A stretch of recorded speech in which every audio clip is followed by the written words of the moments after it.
media yang berada di bawah ketiak penguasa korporasi dan pemilik modal.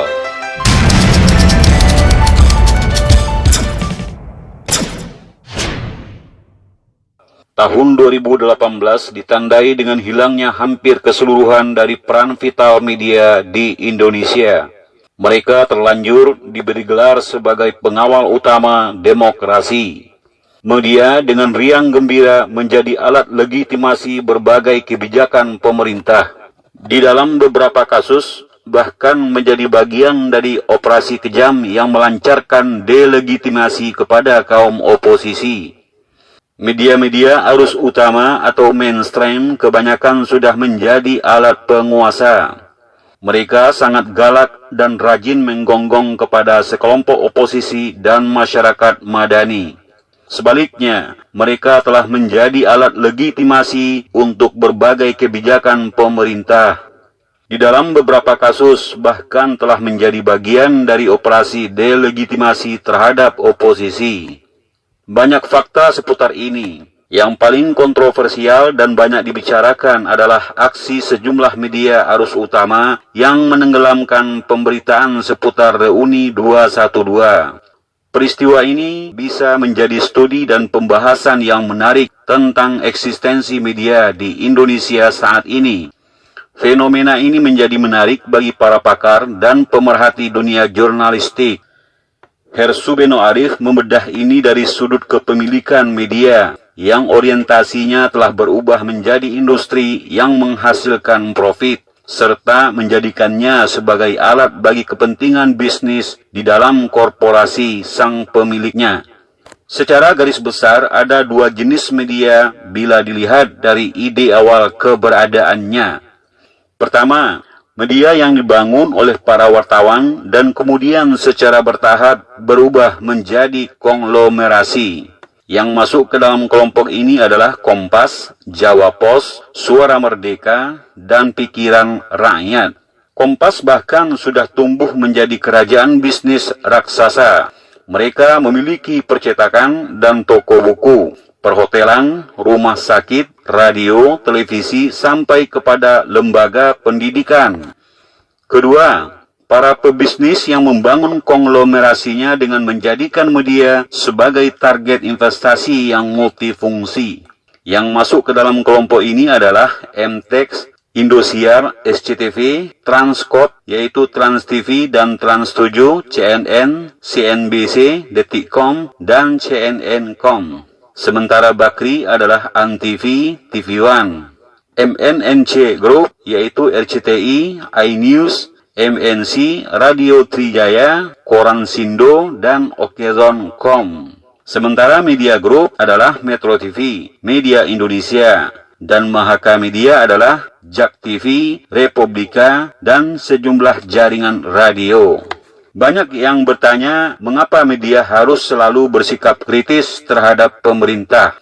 Sebaliknya, banyak juga yang berargumentasi apa yang salah kalau media membela pemerintah. Secara alami dan dari sisi idealisme, tugas media bukan untuk membela pemerintah. Itu adalah tugas humas pemerintah.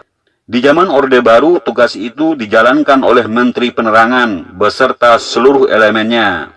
Secara lugas, pendiri harian Kompas PK Oyong pernah menyatakan, tugas pers bukanlah untuk menjilat penguasa, tetapi untuk mengkritik yang sedang berkuasa. Tugas media berbeda dengan para pujangga istana yang menggambarkan para penguasa dan kroninya sebagai manusia sempurna. Manusia titisan dewa yang tak pernah salah dan semua titahnya tak boleh ditentang. Media tidak ditugaskan untuk itu. Di dalam negara demokrasi, kekuasaan itu harus dikontrol. Tanpa kontrol, kekuasaan yang besar akan cenderung menjadi korup dan secara perlahan akan berubah menjadi otoriter. Media adalah salah satu elemen utama yang harus menjalankan peran kontrol itu. Maka kemudian muncullah terminologi media sebagai watchdog demokrasi. Saking pentingnya media di dalam negara demokrasi, sampai-sampai disebut sebagai pilar keempat dari demokrasi. yaitu satu pilar lagi di luar eksekutif, legislatif, dan yudikatif. Undang-undang pers dan undang-undang penyiaran dibangun di atas fondasi dan konsep yang mulia ini. Sebagai pilar, dia harus tegak dan kuat, berdiri sama tinggi dengan cabang-cabang kekuasaan lain, terutama eksekutif. Bila melirik ke belakang, peran ini sangat terasa pada awal kemerdekaan Republik Indonesia, sampai pada awal Orde Baru. Tirto Adi Suryo, Jamaluddin Adinegoro, dan Muchtar Lubis adalah beberapa nama dari sederet tokoh yang bisa disebut sebagai ikon media pergerakan di negeri ini. Secara faktual, karakter media-media hari ini sangatlah jauh berbeda dengan media-media masa lalu. Faktanya, mereka telah dikuasai oleh korporasi dan konglomerasi bisnis dari kelompok tertentu. Melihat kenyataan ini, apakah kebebasan, hak imunitas, dan banyak keistimewaan lain yang selama ini diberikan negara kepada produsen berita ini, apakah regulasinya masih relevan untuk saat ini? Hari ini mereka tidak bisa lagi disebut sebagai kolektor dan distributor informasi yang independen. Mereka sangat jauh dari satu pilar dari 4 pilar agung yang kita sebut di atas tadi. Catatan pada 2018 telah melahirkan kesimpulan kita bahwa media lebih pro kepada otoritarian ketimbang pembelaan terhadap demokrasi. Legitimasi media terhadap kesewenangan dan abuse of power dari penguasa telah sangat telanjang di hadapan kita. Di sisi lain, konten dan informasi yang mereka sajikan hampir tak ada bedanya dengan klip iklan yang disisipkan di antara jeda informasi yang lagi tayang. Setiap pemirsa akan sangat paham bahwa sisipan iklan memang nyata merupakan pesan sponsor dari sebuah produk. Namun hari ini, info berita pun termasuk ulasannya telah disajikan pula sebagai pesan sponsor pihak tertentu. Hampir-hampir tak ada bedanya antara tayangan iklan dengan tayangan berita.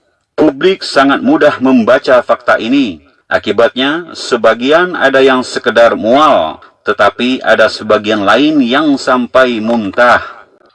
Di gerbang tahun 2019 ini yang banyak disebut sebagai tahun politik, memang penuh dengan godaan kepentingan. Kita memang tak bisa berharap banyak kepada tim redaksi atau jurnalis lapangan, karena mereka ternyata tak lebih dari sekedar tenaga kerja yang memperoleh upah bulanan untuk menghidupi keluarga. Tak terkecuali kepada lembaga KPI atau Komisi Penyiaran Indonesia yang dinilai terlalu banyak minum obat tidur, sehingga lembaga yang satu ini nyaris tak pernah dikenal oleh publik, tidak punya prestasi apapun, sehingga kita pun tak bisa berharap lebih. Seakan akses mereka hanya terbatas kepada para kulipena alias jurnalis, yang faktanya tak punya kuasa apapun terhadap penanya. KPI terlihat menjadi lumpuh di hadapan korporasi sang penguasa media, padahal tugas utamanya adalah menjadikan media bebas dari campur tangan korporasi dan pemilik modal. Akhirnya kita perlu mempertanyakan keberadaan media mainstream hari ini yang memang dikuasai penuh oleh korporasi atau sang pemodal, sementara di sisi lain ada media sosial yang tak kalah hebatnya dan berkembang sangat luar biasa. Apakah undang-undang pers dan undang-undang penyiaran saat ini perlu direkonstruksi ulang demi menjamin independensi pers yang lebih faktual, menjadikan media yang independen dalam situasi apapun, termasuk soal regulasi konsep jurnalistik yang mulai banyak disajikan oleh media sosial.